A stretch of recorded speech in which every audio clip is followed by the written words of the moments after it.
Yes, today I'm in Mount Olive, Illinois. This is the entrance to the Union Miners Cemetery in Mount Olive.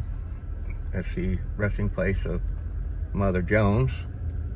For those of you who don't know who Mother Jones was a labor activist, labor organizer, champion of labor in the late 1800s, early 1900s, during the days of the Gilded Age, when the capitalists had all their control and reign on the workers, and the workers had had enough, and they rose up to organize in unions. Now, on January 9th, 1924, there was a special request letter that was filed at Macoupin County Courthouse, the county seat for Mount Olive, Illinois. And in this letter, it was a special request from Mother Jones.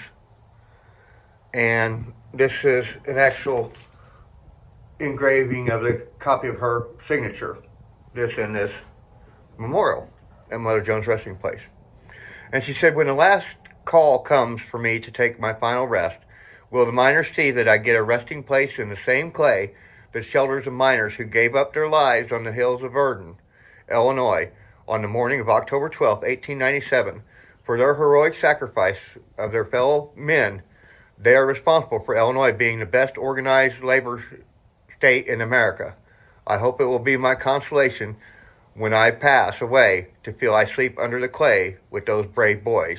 Now, as you look back across, right there is Mother Jones's monument, and right over there, this is the monument for the miners that Mother Jones wanted to be buried by.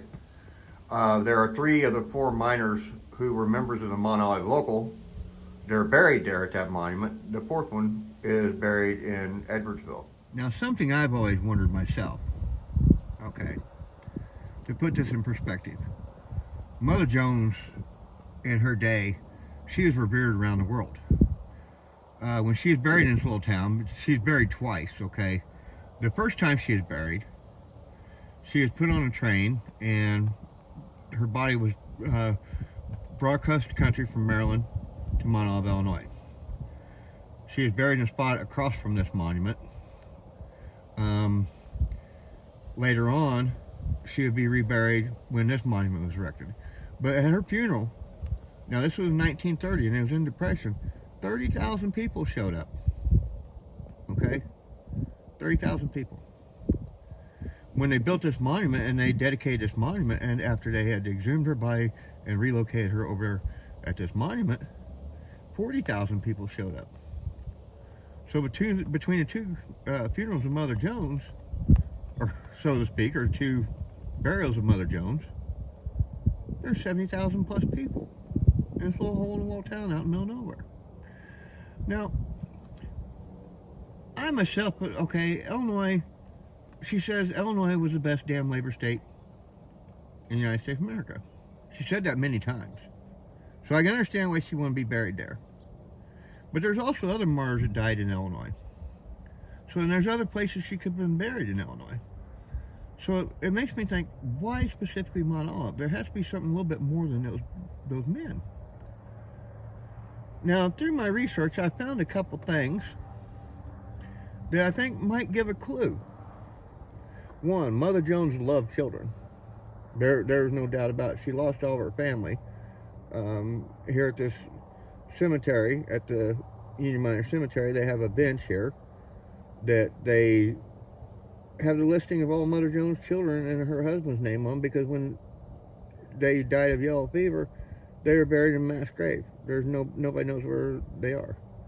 So this was a way of the people on the museum board and that in the cemetery, everybody in this community wanted to make sure that they were honored together. So, but you have a children connection. And it's through the research that there's a man by the name of Lon Savage who did phenomenal research on the mine wars of West Virginia. His daughter picked up his work and carried on a book called Never Justice, Never Peace, about Mother Jones and the Paint Creek, Cabin Creek strike in West Virginia. And there's this famous picture of Mother Jones putting shoes on children, putting shoes on this little girl. Shoes that came right before Christmas. The children thought Santa Claus had arrived. With some of the stories. Anyway, in this book, Never Justice, Never Peace, it clearly pointed out that the town of Mount Olive, the union here in Mount Olive, they sent $250 in 1912 and shoes to the strikers on Paint Creek and Cabin Creek. Now, there's no other place where anything's documented about giving any claim or understanding of anybody else sending shoes. I haven't found it. I'm sure Mount Olive may not have been the only one, but for some reason, this was specifically mentioned by Lon Savage, who did a lot of research. You know what I mean? It stood out to him. And it makes me think there was something more to the story. I'm just thinking out loud here. But I think there's something more to the story.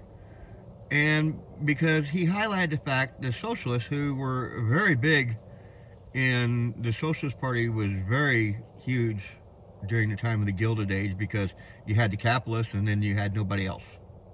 Democrats and Republicans both were owned by the capitalists. So the dreaded socialists that everybody talks about, your grandpa may well have been a socialist, so y'all know, or your great-grandfather. You know what I mean? You might be surprised. Anyway, long story short, the socialists at a convention, Mother Jones could only get $100 from them. But it was clear as day, Mount Olive sent $250 and shoes. Makes me wonder, is that part of the reason why she's here and not somewhere else? Then there's another part of it. Right after Paint Creek, Cabin Creek, Mother Jones ends up out in Ludlow, Colorado. And Ludlow, Colorado was the deadliest labor dispute area in America. And in Ludlow, Colorado, the mine guards had a car they called the Death Special. It had a machine gun on it. They drive around to shoot in a tent colony. I mean, the mine guards end up becoming the state militia, paid for, wearing a state militia uniform, paid for by the Rockefeller family and other coal miners, or coal barons. So these people had to arm themselves. And there was a man that had immigrated to the United States. He first lived in Staunton, Illinois. Him and his father were blacklisted from a strike in 1894 to mine in Staunton. And they moved to Mount Olive, Illinois. His name is Adolph Germer. Now, Adolph Germer, his job in Ludlow for United Mine Workers was he was a gun runner. It was his job to get guns brought in and into the hands of these miners in these tent colonies to help them defend themselves. As you can tell, Mother Jones did give a reason in writing that she said she wanted to be buried with the boys from Mount Olive. But there were also people that died elsewhere other than just from Mount Olive to Val Verdon. They're buried elsewhere. So it really makes me wonder if Mother Jones is such a pivotal time. You have Paint Creek, Cabin Creek, and then you have Ludlow, the Ludlow Massacre. And both those events are huge events. And Mother Jones was very much active in the know. And she would have known about such things as like the shoes coming from Mount Olive, Illinois. And she would have known such things as like Adolph Germer was a gun runner in Ludlow. So it makes me wonder if there's just a little added icing on the cake.